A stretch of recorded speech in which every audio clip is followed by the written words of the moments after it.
Ready to finally see results from your magic? Good, because it's arts and crafts time. I've been using sigils for 25 years. I've taught them to thousands of people, and I've used them to transform my life. So in this video, I'm going to show you the simplest and fastest ways of creating, charging, and activating your very own magic sigils, beginning with crafting sigil statements. Oh, and by the way, this video works as a standalone, but it is also module 4 of my completely free Ultimate Sigil Magic course, and you can find the rest of those modules here on my YouTube channel. Over to sigil statements. Sigil statements. Now, one final entreaty. I know I said this before. One final plea before we move in. If you have landed on this video without watching, in particular, ideally all of them, but in particular, the desire module, which is the one just prior to this, linked up below, in the same playlist, well, this whole presentation is kind of going to be for naught. Because the work that really does move the needle before you come to craft and activate these statements, well, that's found by surfacing and dispelling those cross currents and really sitting with and making room for the uncovery, the emergence of those true or basic desires. But if you've done that, then we can jump on in and talk about statement creation. Now, most days I think 80% of the value of sigil magic comes in the crafting of the sigil statement itself. And then the other days, plot twist, I think is more. Now, when I say nervilify your statements, what I mean there, referring again to the previous module, Neville Goddard, is you don't want to be directing energy into an incomplete process, into a future state. Notice these two different statements here. I wish to be employed is not as good as happy in my job. Now think about why that is. You know, happy in my job, if you resonate with that future state, well, that's what you're after, isn't it? Right? Because here with this one, what you are resonating with is the wishing. So you are bringing into reality by aligning with the feeling of wishing rather than the feeling of being happy in the job. That's what I mean by to nervilify. That's step one. So you don't need to add, it is my will to, or I wish to meet my future wife. You would say in that case, happy in new marriage, or even happy in marriage if you're married. You understand what I mean? The point is to find the feeling of the completed state and let that form the nexus, the home base of what it is you are seeking to bring about with sigil magic. More on that, more on the statement engineering, and you'll get better at this. Like after, believe me, after the amount of sigils that I have done, you don't really need I have. So in the top example there, I have amazing sex. What do you think your unconscious is going to do if you just go with amazing sex? Like, they're going to get what you mean. You don't mean for your, maybe you mean for your neighbor. My neighbor has amazing sex is good statement engineering there. You'll start to get a feel for that. You'll also realize you don't need to put I in it because as we'll come to learn when we craft them, you drop the vowels anyway. So you get a few hundred under the belt and your core statement, you do it in your head. So it'd be like happy in my new media job, happy in engineering job, whatever, right? And you don't need the I am, because in that case, like, the I and the A is going. Do you know what I mean? This is all part of that statement engineering. The most important thing is to find what that future state is and find almost like the minimum amount of words, but don't make it mental, like the minimum amount of words. I have amazing sex that is fulfilling and mutually or triply wonderful. Like, okay, do you know what I mean? Too much from a communication theory perspective. Just go with it, yeah? I live in A is better than I find a house, right? Because you are coding for that final state. You are coding for you're living in a beautiful house. Unless you actually are, because, I don't know, there might be some scenarios where finding a house is the goal. Maybe you're in a game show where you have to find a house before someone else, okay? Now, another thing, this always comes back to the amazing sex that is beneficial and nourishing and enriching for all involved, is one statement, one sigil. Lose social anxiety and get a better career, 2 statements, isn't it, right? And not necessarily specific enough, right? And here's another example of the future state, right? Like spirits come when I call, because I've played with a bunch of these.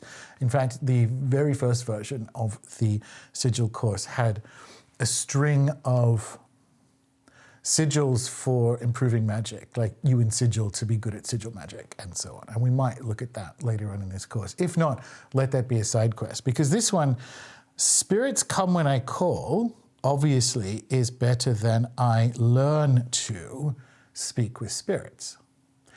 What's the future state? Now, there might be some scenarios where you are looking for that future state because maybe, kind of like the guy who was on the game show looking for a house, maybe you're an animated mouse who is hoping to learn magic from a wizard and for how to have things not go wrong, so that you're actually coding for like, oh, I learned to speak with spirits. How is that going to realistically come about in my life? Well, maybe I'm going to study with a Shipibo Vegetalismo in the jungle, and do you know what I mean? Like, I'm not saying the word learn to is wrong. I'm saying that usually people are after this. They're after the outcome, which is spirits come when I call. They're not after finding themselves in the process, yeah? So that's what I mean by statement engineering. It's very, I enjoy it, put it that way. I enjoy finding that basic desire, previous module, and getting the words in their right future state and then tightening it up. This is what I mean. Do you understand what I mean by like 80% of the value is in moving through this process? Because we've gone from, I learned to speak with spirits, or I wish to find a new job. We've actually already tightened that up to happy in engineering job. And I was about to joke, happy and having amazing sex in engineering job. But why would that be wrong? Because one statement, 2 sigils. All right. Statement vibes. This is like the almost like the final piece of it. This is so important because sigil magic is really, really potent. More potent than you think, because it's where contemporary Western magic overlaps with New Thought and manifestation and so on. And so you can kind of use it for anything. You can curse people with sigil magic, but I just wouldn't, because it's that definition of bitterness or anger as swallowing the poison and hoping the other person would die. In the case of sigil magic, you're kind of literally doing that, yeah? Similarly, think of the vibes. So avoid no quote-unquote negative wording, like no, not sick. So for instance, you might think free from poverty is a good way of saying it, because it's got free in it and so on, but it also has poverty in it. Free from sickness, full health, living in abundance, abundant living, happy, healthy life.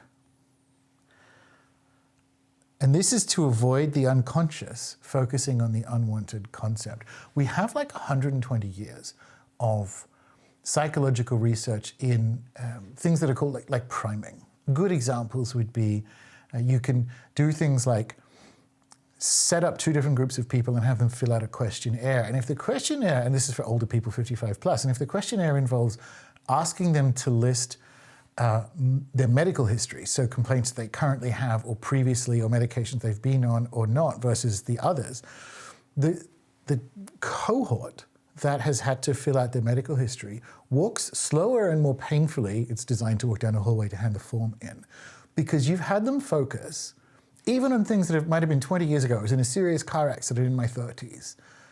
But if you have to tell them, yeah, my hip was pinned and plated for 11 months because of that, it impacts how your whole being is operating in that moment. So this is quite important, especially as the conscious mind will hyperfixate on the negatives, particularly if you are going through a health or a healing journey so that you do have considerable pain. And I know as well as most, like those times where you don't have money, very difficult to focus on anything other than your lack of money. And here is the key to focusing on it in a way that brings that more powerful part of your total mind, which is the unconscious, on board. So you are essentially ingesting the energy of your desire, or at the very least marinating in it, right? So you want the words to be as high vibration as possible.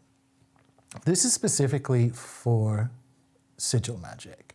There are other modalities where that's not necessarily true. For instance, in my shamanic healing tradition, we do fire ceremonies, and it would almost be the opposite in that case, where you would breathe out onto a stick, poverty, or ill health, or like bad back, whatever it ends up being, and put that into the fire. But for sigils, stay happy. Avoid negative wording, please.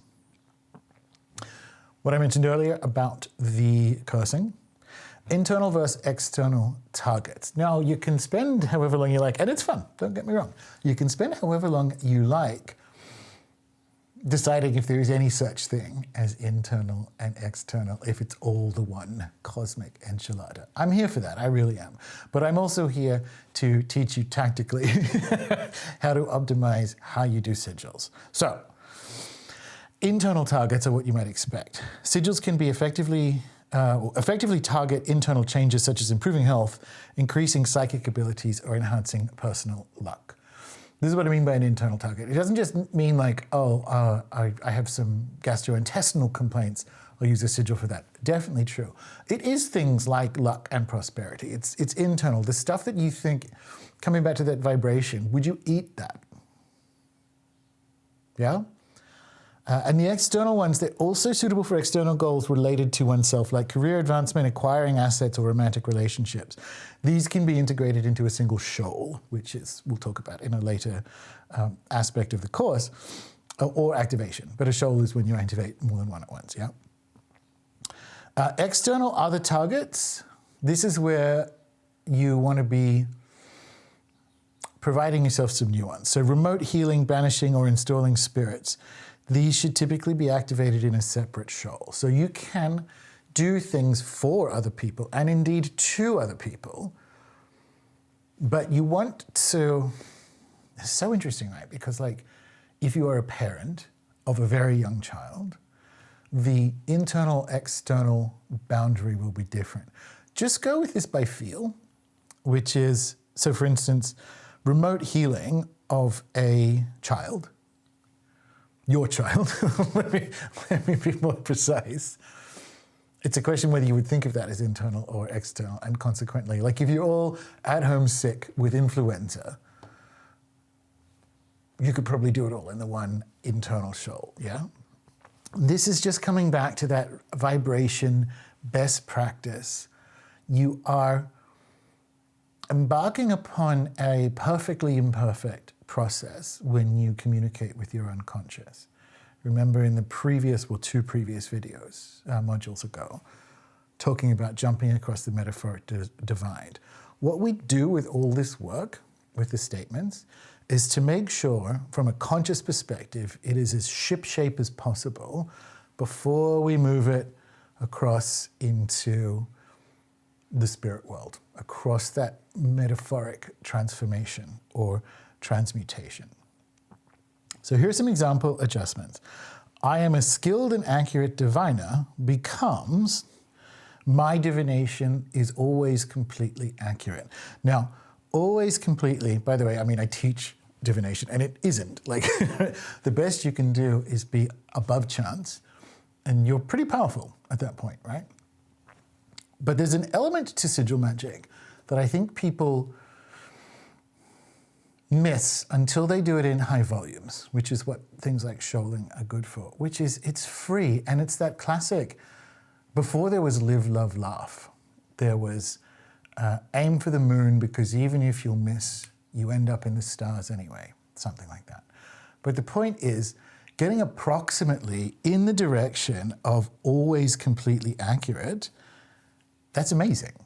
That's like amazing to land on, to tell your psyche, I'm always completely accurate at that. You're not going to be, you know what I mean?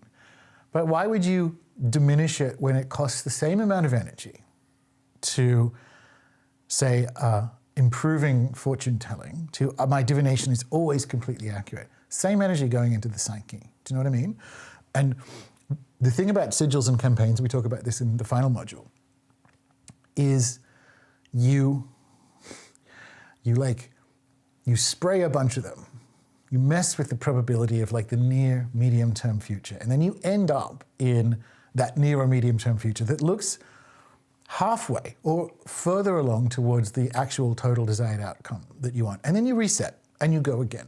So that's why I like the whole like shoot for the moon sigil ideas, right? Now note, this is not contradicting the previous sigil engineering, right? Because you're not doing anything vibrationally different. You are actually just asking for bigness. Put it that way. This is the real manifestation technique, but you don't ever get what you want. You get what you believe you deserve. And how that plays out, how you activate that reality when it comes to sigils, is with this kind of thing.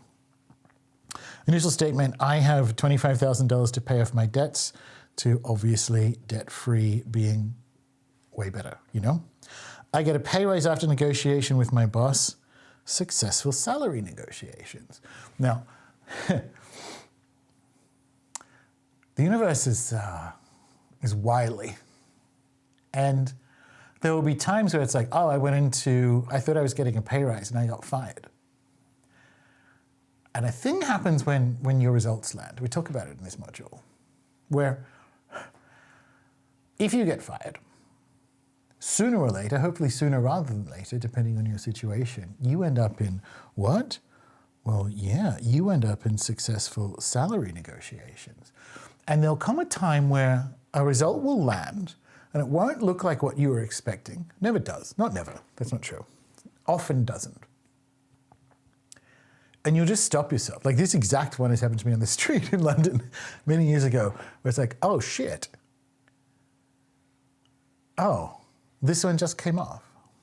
Anyway, I get a pay rise after negotiation with my boss. If I had done that one, well, that just would have failed because I got fired.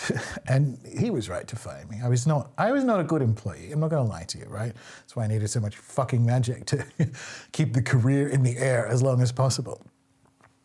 I befriend an executive in the industry I want to work in. Now, here we come back to that shoot for the moon thing. An executive? I'm in an orgy with 7 media reps. Like, don't do that one. You'll get sick, and then you'll have to do the healing ones. A wide circle of industry friends. You know what I mean? You could put a number on it, and you could have an ambitious number. I mean, I don't even have 7 friends, so I probably wouldn't pick 7 because I'm not even. No, it's the end of 2025 at the time of recording. Who's used to having friends? But this is one of those example adjustments that embiggens and makes ambitious, right? So a wide circle of industry friends. Rather than contacts is LinkedIn. Friends are the ones who get you the jobs. As you know, 2/3 of all jobs aren't even advertised, et cetera, right? So that's why you want one of these. You want a way of making this part of your career work. All right, sigil bleed. As far as I can tell, this was something that was first discussed on the Rune Soup blog back in the day. And actually, obviously this is where I learned how to do sigils with a reasonable amount of success, was in London in a media career that was going up and down, as all media careers do. And I was in the habit of working on sigil statements in a notebook on the tube on the way home. Because as you'll learn in this module, That's my process. It's like I like to write them down, craft the statements, and then maybe the next day or the next night, turn those statements into the actual sigils themselves, and in a shorthand version in a notepad. And then maybe the next day, turn them with a paint pen and art paper into the sigils that I then activate. There's a bunch of reasons for this. I was busy at the time, but it also kind of helped dissociate the message, coming back to that use of forgetting. The original sigil statement, 2 days afterwards, when you've got 5 or 6 of them, you kind of forget which one is for what and which one is the robo fish and so on. And that really helped. So one of the bits of advice when it comes to doing sigils at scale is to do all your statements one day and then make rough versions of the sigils on a separate page in that same session if you want. And then the next day, or whenever you're going to astrologically time it or what have you, take the pen-drawn sigils and use them to make the paint pen-drawn sigils, because that's how I do it, right? That really helped. That was one of those accidental things. However, one night I was coming back from the tube and my partner had finished work a little bit late as well. And we're like, let's just go out. We both arrived we were living in Chiswick in Turnham Green. Let's just go out.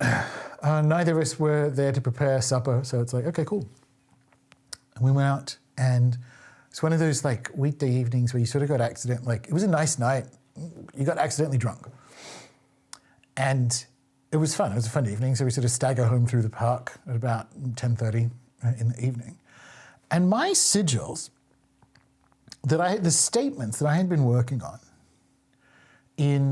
on the tube, on the drive home, or the ride home, several of them had activated. Overnight, as in while I was in the bender, restaurant, pub. Several of them had activated, 2 of them had activated. I'd noticed via emails, they'd been achieved. There's a couple of things we can draw from that. The first is, well, you were probably in sigilling for things that were going to happen anyway. Sure, maybe. We get to the point where I don't care. So maybe I could have been pushing the probability a little bit more. But this comes back to, when magic comes off, you'll never be able to explain to someone, oh no, I know what happened. Because they're like, oh, that could have been coincidence, or that could have happened to anyone. It's like, it could have. And it might have been, and I might be wrong. But I don't think I am. And it's a feeling. That's it. And me saying this is to validate when that happens to you, just own it. And also don't care what other people think. If you just be like, yeah, fine, cool. It was a coincidence. Everyone's crap at everything. How fortunate. You'll just know. You'll know that sometimes, and by the way, the other side of that is to not fall into complete delusion and assume, because fucking coincidences do happen. And in fact, if you've got a bunch of luck magic going, ideally good ones happen quite a bit. So funnily enough, you almost want to be more strict with yourself when it comes to these. I don't think that was just what was going to happen. I think I moved it. I think I pushed that a bit. You want to be firmer with yourself, with all that kind of thing. And in fact, Dr. Dean Radin, who's been on the podcast a bunch of times and writes about sigils and so on, he talks about parapsychology being more rigorous than any other psychological discipline, kind of for the same reason, which is you're dealing with stuff that is not particularly well accepted, and also it's tricksy.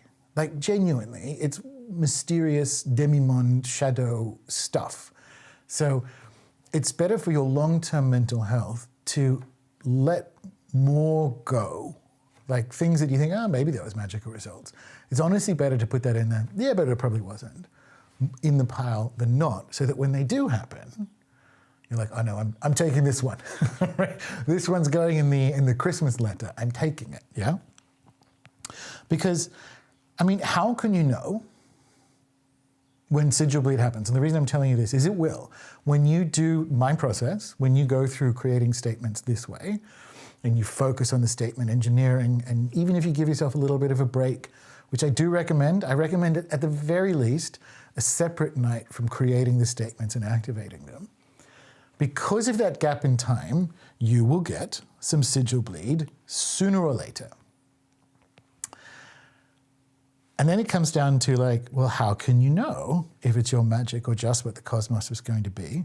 And as I said, you just will, but you will also never know for sure. And also, what do you care? Sigil magic's for practical enchantment. So it's for, let's say, broad spectrum life improvement. There are more effective and more nourishing and enriching ways to pursue a more mystic goal. You know, your daily meditation and prayer and, speaking of the jungle, like psychedelics and so on. If you're on a soul journey, you can do it with sigils, but it's like you can grow carrots in your car. It's like, why? There are better ways to do this. So what do you care if you're moving in the direction of the life you want, if it's just like, if it is your magic or just what the cosmos was going to do anyway? Do you care? Like, not really. Shoaling and robofish, the Rune Soup contributions to the contemporary magical lexicon. Shoaling is, obviously it's a fish term, and that's because of the robofish, and I'll get to that in a minute. Shoaling is when you activate more than one sigil at once. And you'll notice we got this far in the presentation before I even bring that up. Shoaling I started doing in London because there was a whole bunch of things that I needed to have happen.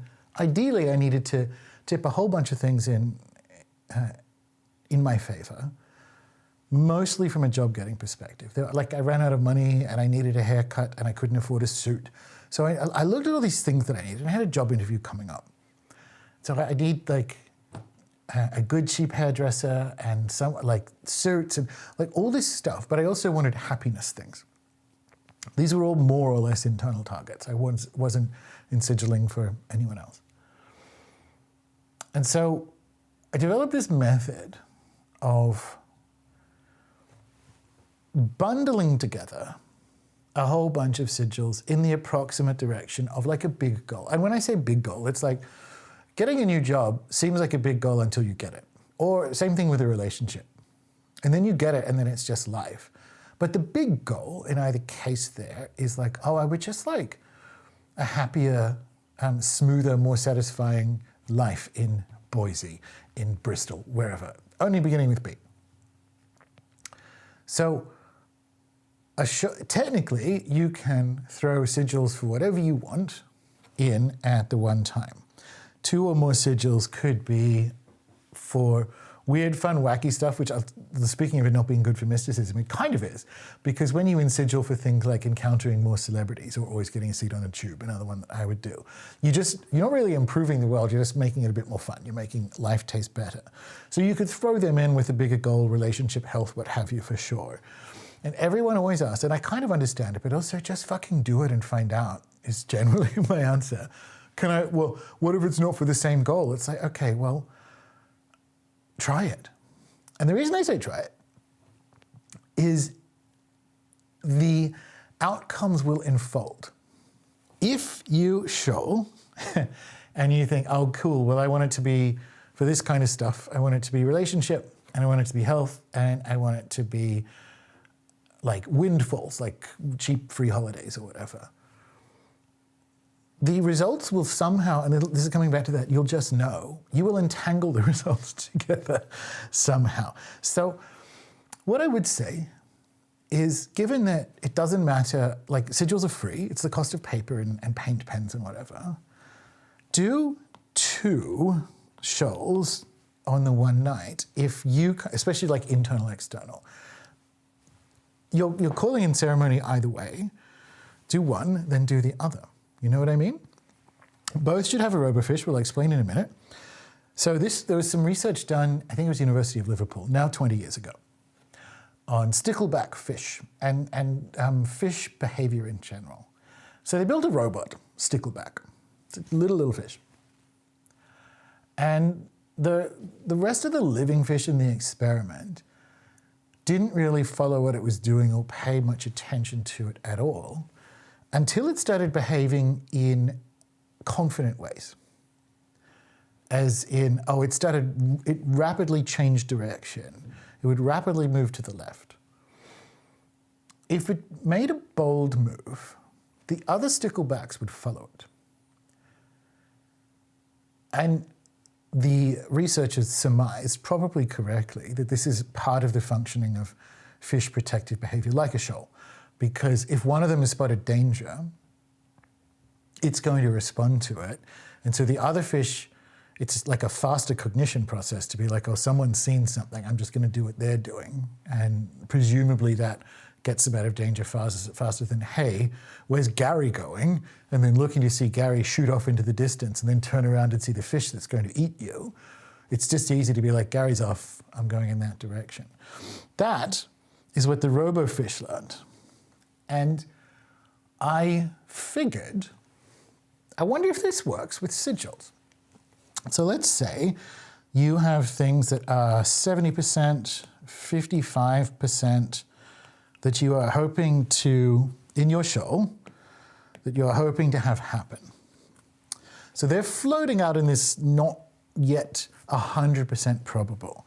Now what if you sigil for something that's completely in your control that is 100%, right? So my favorite one is like, I eat spaghetti for dinner. So if you're in sigilling before supper that night, something that, and this is just my take, right? Like, so it could be, you could, I wouldn't do this, but I'm just using it as a weird example. Like, you could robofish sigil for nightfall or full moon, but I wouldn't, because what you're trying to do, kind of like with the fish, is lasso these together. And with this one, if this is the spaghetti, if this is like a bowl of spaghetti, you're in control of that. You're not necessarily in control of the full moon. And consequently, as you have sent these messages to the psyche for the things that are 70% likely and 100% likely, 55% likely rather, and you have this 100% one in there that you've done. Like, you're in the process. So these three pictures of like pneumatic tubes in like an old department store, like whoop, whoop, whoop, read them out and go, okay, cool, haircut and new friends in industry. I eat spaghetti, huh? And then all of a sudden you're eating spaghetti. It's like, oh, okay, I get it. Like, these things go together. So that's the general thinking behind a robofish, is to have a statement that is 100% going to happen in there with the statements of the things that you were trying to have happen, right? And if, because everyone else is like, well, what if I robofish for something and it doesn't happen? What if we have pizza that night? It's like, well, then you fucked it up. Literally, you have fucked it up. You were trying to communicate with your psyche and you have not held up your end of the bargain. So that's what's happened. Do it again, right? Do it again. And when you do, by the way, this will now be 60% and this one will now be 40%. Because I fancy that, much like meditation or anything else, you are gamifying your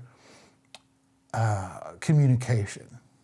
So the more, and this, we kind of know this from like Eliphas Levy's rules of magic, to know, to will, to dare, and to keep silent. One of the things about always keeping your word with magic is, well, who are you keeping it to? And you might say like God in the universe, and if you say it's God, it's because you think there's an angry cloud man up there, like Santa Claus, who's checking a list twice for who gets coal and who gets the friends in the industry. That's deeply naive. You are keeping your word to yourself, obviously, but I mean the totality of yourself. I mean your psyche, you know what I mean? This is real Stoic. Stoics are probably, the classical Stoics are probably very good at sigil magic, because if they say they're going to do something, they're going to fucking do it. So if you're like, oh, I said spaghetti and then I had pizza, it's like, well, then you're crap at life. And that's why you can't afford a haircut, Gordon. Gordon in the past, that's what that is. So this is sigils. When it comes to shoaling and robofish, they hang together. And it's the thing that I found tips them into like quite a high, like to be confident in the reliability of it. You craft the statements correctly and you send them into your unconscious in this way and you keep up your end of the fucking deal. Yeah? Sigil magic. Finally, disposal. It is one of those things that beginners obsess over that truly does not matter. It just doesn't. Think about it. Have you sufficiently Nevilled? What do I mean by that? Well, let's think back to it. In ceremony, and I include the crafting of a statement in that, but certainly the activation of your sigils, to the best of your ability, is your entire system on board. This is happening. This has happened. Then this is just paper, isn't it, at this point? So that's what I mean, it doesn't matter. Now, can you do literally anything with them? Sure. But what I do recommend you do is experiment. So this is a fridge from one house ago, I think. Maybe I did this one here. It's just, oh, it is, because we repainted, right? That horrible pink, salmon orange color. It was a mess when we moved in. Anyway, I like to keep them around. And currently dispose of them in a fire ceremony all at once. In my shamanic healing tradition, we do regular fire ceremonies. I want you to experiment. Why I kept them around initially in London, and I kept them around very specifically. So the bedroom we had downstairs in our townhouse was an old living room, because it's a share house, like a million of your closest friends in this goddamn house designed for one family 120 years ago. It had a fireplace in it because it was like an old-timey living room. So it had a mantle with a little bit of mirror on it. And I would stick them on the mirror with blue tack. And I'd already forgotten what they were about. So one of them would have been for like eating spaghetti. Maybe I'll have spaghetti tonight. And there's a rule, I guess you could say, a custom in advertising, which is, it's called low attention processing. And that's that if you just kind of see something in the background, whether it's a brand or what have you, 7 or so times, your preference moves in that direction. And I just wondered if something like that isn't happening with Sigil. So I kept them around from a low attention processing perspective. And then it's like, well, when do you pull them down? That was another one of those feel things. They might feel more dead, or they might feel like, it's more that you feel that this process of low attention processing these things is done now. And you don't need to burn them at that point. This is like what I mean by it truly doesn't matter. You can dispose of them ethically. Again, if you're using chemical paint pens and so on, have a care with where you put them in the natural world and so on, but you also can simply throw them out. You can dispose of them immediately after. You could burn them during your ceremony. It doesn't matter. The thing that matters is before that. The thing that matters is in the statement engineering and the Nevilling and then the activating in ceremony itself. So with all of that said and done, let me show you how, I mean, you can see them. You can see examples of my artwork here. Let me, would you too like to make madman scrollings? Let's find out. Let's use loving romantic relationship as our sigil statement. And it's mostly because you could do, seems a little long, but you could do loving relationship and then somebody may gift you their dog. You know what I mean? Romantic relationship, similarly, you could be engaged in a battle of wills with your future ex-wife for the next 15 years. So this is an unavoidably long one, but that's good because one of the things we want to look at is how a full statement comes down to a little squiggle. Now, this pencil I got at Google, and as you can tell, this is just my random book of, well, there's some old sigils in there. This is just note paper. This point, it doesn't matter. You can write them on anything. And I will just say, you can jump on more performative platforms like Instagram and see people generating sigils with magic squares and so on, and you're very welcome to do that. The question becomes, once again, do you think it will work better? And this is the method that I have used, which is like the core original 1980s chaos magic way of doing it. This is the method I have used to transform my life. So I don't know from my own personal experience if using different Kamea or magic squares or any of those other, rows cross ways of generating them yields better results. I've yielded pretty good results doing it this way, so this is the way I'm going to teach it. But again, this comes back to one of the questions from pretty much the first module, which is like, how do you think this works? Where do you think the magic is? Now, it just so happens that I do believe that if you were going to generate and activate a single sigil that was under the governorship of Mercury or Venus or something, there's probably a cute little boost that you could get by using a magic square to generate a sigil. But we shoal and we use the robo fish, and that seems to kind of swamp all those little changes. In a similar way, like when I say governorship, in a similar way, if you're doing a campaign that is mostly governed by Mercury, then you would want to do like sunrise on a Wednesday from a timing perspective to give it that boost. Nevertheless, here we are. Let me show you how to generate a squiggle. So you probably know, but I'm going to tell you anyway. You remove all the vowels and you remove all the repeating letters. So we're hitting some of them. By the end of it, you obviously run out of, you're crossing out a lot more by the time you get to the end, aren't you? Yeah, no H yet, definitely an I. Cool, so then you make a second line, L, V, N, G, R, M, T, C, oh, missed that T, S, H, P.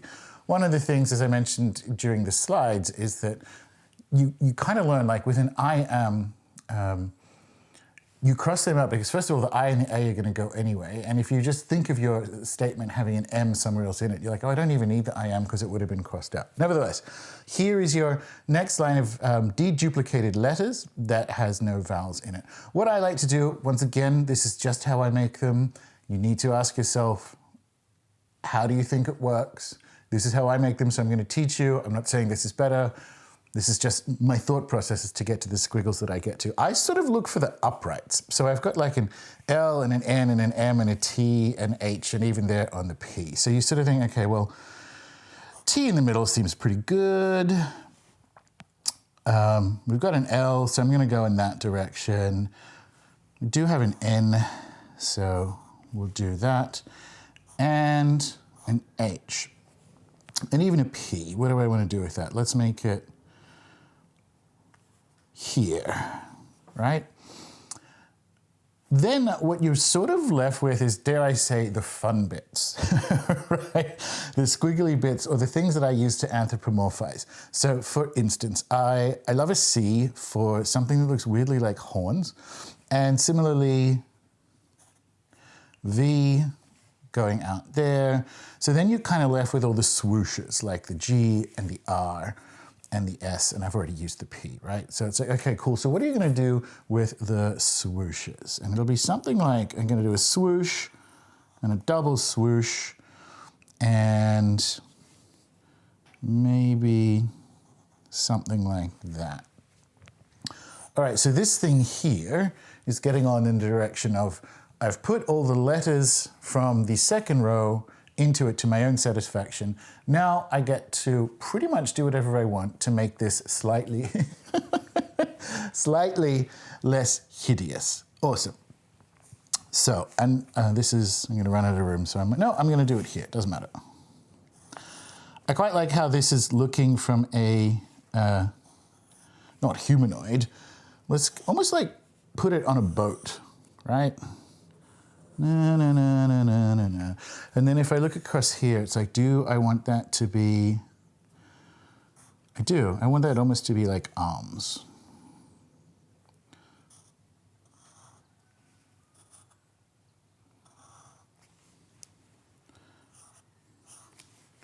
I don't hate that, all right?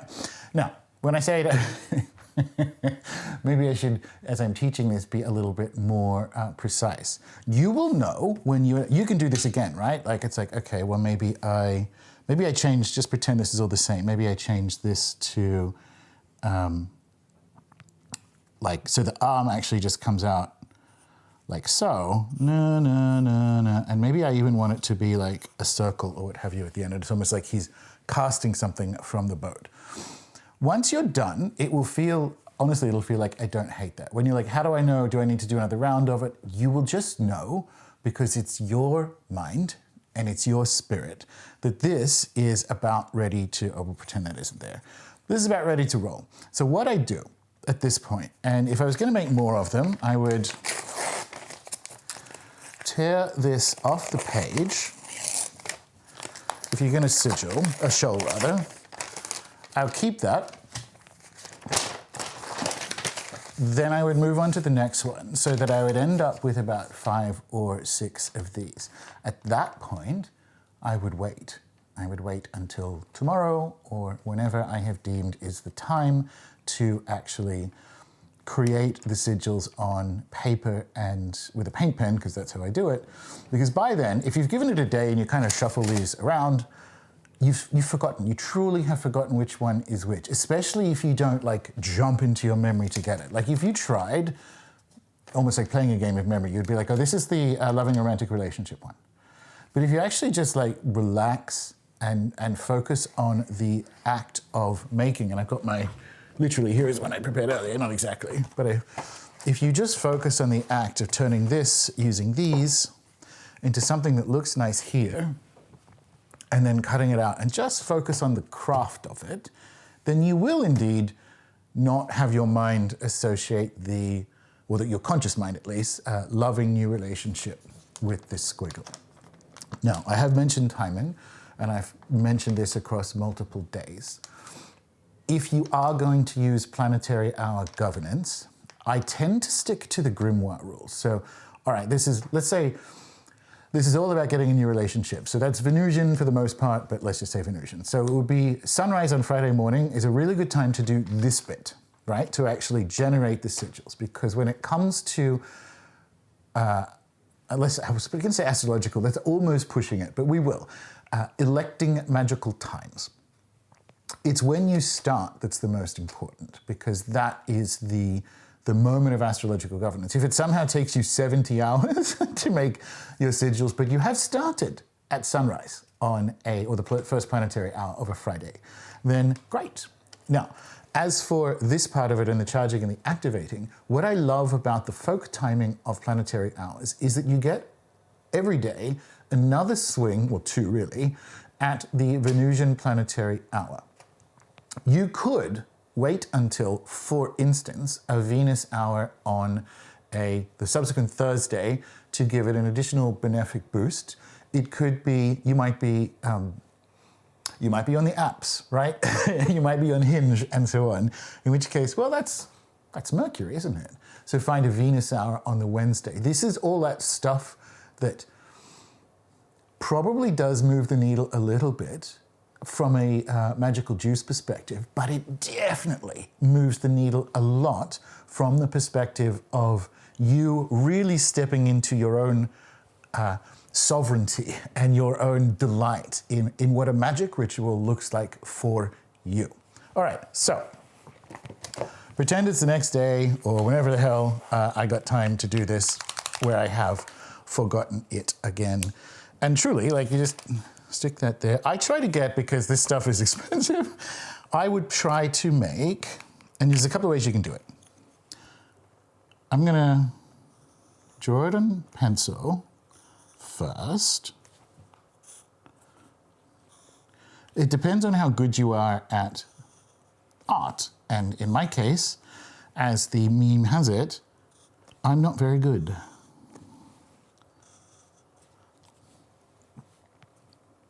Yeah, I like this.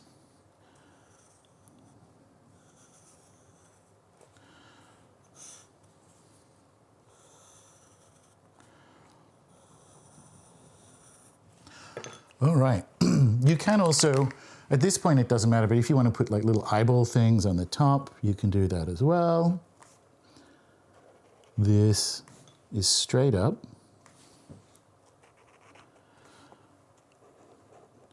Now, I like black on purple because it looks good when I am activating them on a black tablecloth velvet thing surrounded by candles that are generally purple because of Syncyprian colors.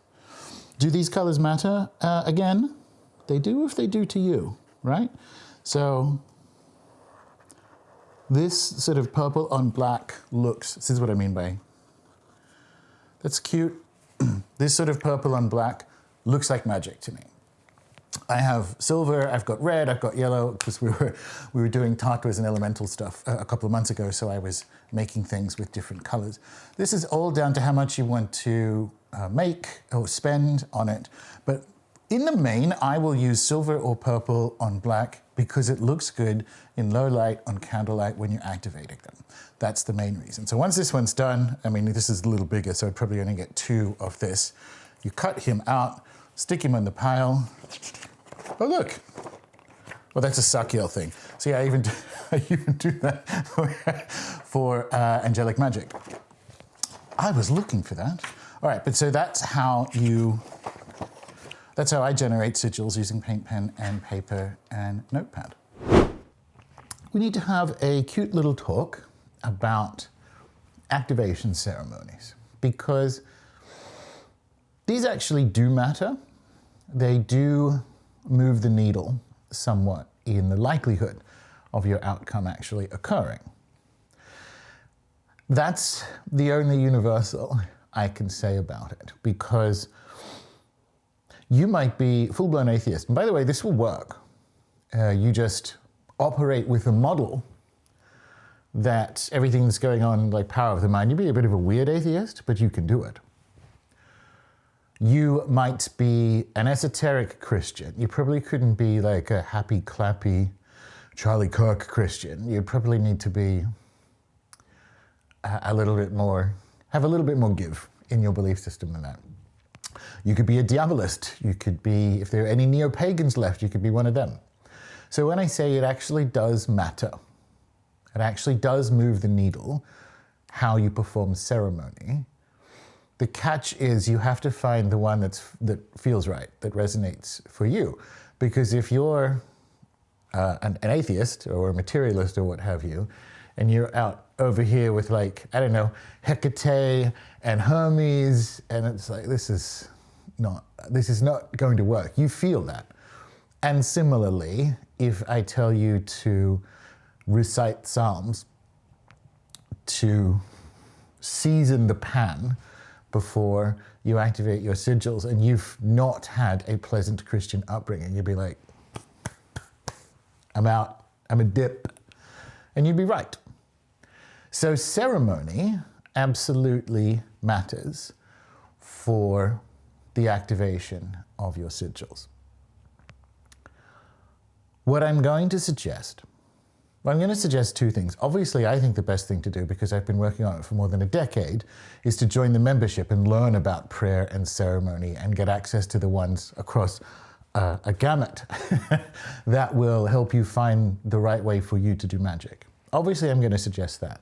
And then I'm going to do what I did earlier in the course and secondarily suggest having a play around with LLMs, asking ChatGPT, or as of today, the new Gemini 3, although I still think Claude is the best for that creative work. Creative, go with me. And I'm going to give you the unlock for all ceremony that I learned from legendary shaman Martin Prechtel, which is, what does what you love love? So if you are in a Diana goddess cult, what Diana, who you love, what does she love? How do you make your ceremony room Dianic, or ceremony place Dianic? If you are a diabolist, same question. If you are, let's use the materialist, quasi-atheist, deep agnostic, or no, that would be a shallow agnostic. You want to be clean and relaxed and sober, maybe a little caffeinated, because why not? But you kind of think about, okay, cool, I'm doing mind stuff. Actually, you don't want the caffeine now that I think about it. And you want to be inducting yourself through or into a model of the brain and mind that allows for this to work. It's like, oh, I'm going to be speaking to my unconscious so that the messages move through clearly. You know what I mean? That's the same thing as what does what you love love, because in that case, maybe you love materialism. You'd be weird. So what does what you love love and an LLM, and you got a date night. I don't know what else to tell you. Now, speaking of date night, there's a ceremony or a method of approaching ceremony that I teach in grimoire magic that I learned from, at the time, he's since passed, but at the time, England's greatest living necromancer, Jake Stratton Kent. And it's called A Night In with the Boys. That's a very good match for sigil magic. And you essentially, like, if it's this room, it's morning now, probably you wait till sunset or you get up at dawn. Candles, incense, it's going to be clean. How does it feel? How do I want it to feel? This is not the kind of work, and it's a longer discussion, the role of circles and protection and so on. But this is not necessarily the kind of work, unless you make it so, that requires deep and powerful protections. If you're still a little bit squeamish about it, cool. Then begin by cleansing the space with some Palo Santo, and then however you want to set it up. Do you need like a tablecloth? Do you like the idea? Do you have like which I have many, like a Shipibo rug or something from Peru to sit there and lay it out? Typically when I do a sigil activation, I do it in the wizard hut at where did I get that? My Pottery Barn, Caucasian alert, my Pottery Barn coffee table / chest for rugs, right? God. Even as I say it, I can hear that. But I lay that out with candles and offerings and incense. And the wizard hut's generally a fairly magically activated space at the best of times. But I will cleanse the space, call in the directions in the name of the Most High. You can say God, you can say Great Spirit, literally what's going to feel right for you, and then move into what does what you love love, okay? Finding your way into the confidence of this is essential, because think about what you are doing when you are permissioning yourself to express aesthetically. You're bringing online other parts of your system, of your mind, that you don't typically bring online. That's sigil magic, isn't it? So if you're sitting here with a pen in hand, waiting for, okay, but like, do I call Michael in the south? St. Michael, obviously. I mean, you might have a neighbor to the south called Michael. I don't know how you live. That's a good one. Honestly, you can call the archangels to the quarters. That's going to work for a lot of people. But you see what I mean? Like, this is for you. You have to find what this is. If I tell you it, it will be right for 30% of you. It's like, okay, cool. I'm going to go and look up the lesser banishing ritual of the pentagram. You can look that up.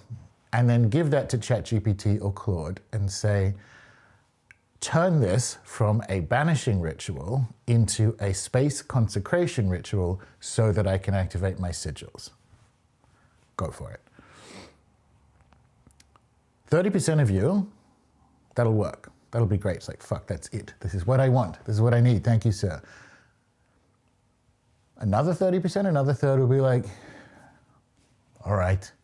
Another 30% will be like, no, that's crap. I don't want that.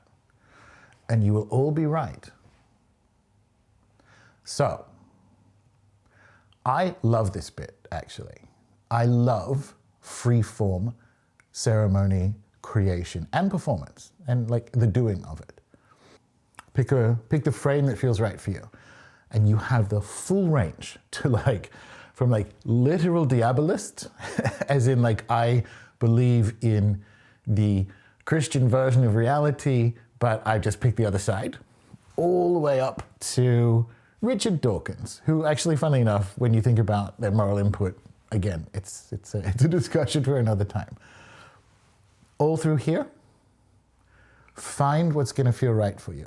Great Spirit, Creator, usually most people can get underneath that umbrella.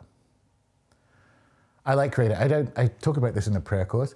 I don't love the word God. Like, I don't like how it sounds in my mouth. When you consider like Dios, Dio, in other European languages, it sounds better. And we have this like in English. So I tend to like saying things like Most High or Creator, Great Spirit.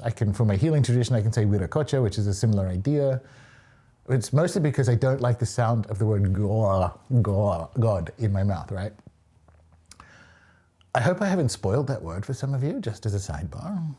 So anyway, this is how you move into ceremony in a way that maximizes the efficacy of your sigils and starts you on the journey of becoming a ceremonialist. Pick the frame or what umbrella you want to get underneath. Then what does what you love? Your, not just mind, but your body, like your spirit, your mind, your body, needs to feel good with how you're doing it. And this was the fun thing about 90s chaos magic, I tell you, because it still has that like, not that I ever did this because I couldn't afford the spray paint, but like spray painting under overpasses. We also didn't have that many overpasses in regional Australia. There were many confounding factors to living my best 90s chaos magician life. But the aesthetic and the feel, and it's not anything goes. The upgrade of that is what does what you love? How do I turn this into a performance in the sacred sense that gets my whole system into this? This is literally my advice, my teaching after doing this for decades. There is no specific spirit you can call in that will be right for everyone. A good magic spirit, St. Cyprian, whatever, is recommended, but not necessary. And you must find your way to it, and vice versa. So, umbrella, what does what you love? And if you are at a loss for how you generate invocations, if you even feel like you want invocations, what a crazy time to be incarnate. You can have robots help you summon archangels or classical gods. And that's it. That's how you call them in. As for activation, if you know two things about sigil magic, the second thing you know is that, oh, don't you just like masturbate to activate them? I tried that. And I'm not saying it doesn't work, and for some people it does. I make a joke in my first or second book, in the Chaos Protocols, because I started doing this stuff when I was a teenager, and if I only had 5 or 6 wanks a day, like, why would I be wasting them on a sigil? A little teenage boy humor for you there. Anyway, I prefer, and this is coming back to the what is what you love and what feels magical, why I like, other than the fact that I'm now of a certain age, why I like low light and candles and incense and calling that in is that magic belongs in the half light. It's a demi-monde practice. And to have the paint pen on black paper swirling and twisting in the light, what I do is I pick up from where I've laid them out amongst my candles, sigil after sigil after sigil, and I hold it in front of me, about as if I'm trying to read. I hold it in front of me and I unfocus my eyes like I'm doing a magic eye puzzle. And what happens, because if you unfocus your eyes, it's kind of how it works, like the sigil will start to move. And then because of the overlap in the eyes, it'll vanish. It will actually you'll just see paper because of how your eyes have unfocused. And for me, that's usually it, because then my eyes will try and bring it back, and it will feel like paper again. It won't feel like a magic sigil. Whereas having generated it and laid them out amongst candles and called in directional spirits and patron saints, they feel magical. And then I pick them up and look,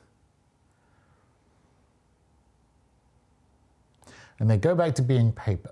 And that's my way of experiencing, oh, my my psyche has got the message. It's like the message is no longer out here, out here in the illusion of material reality. It's landed.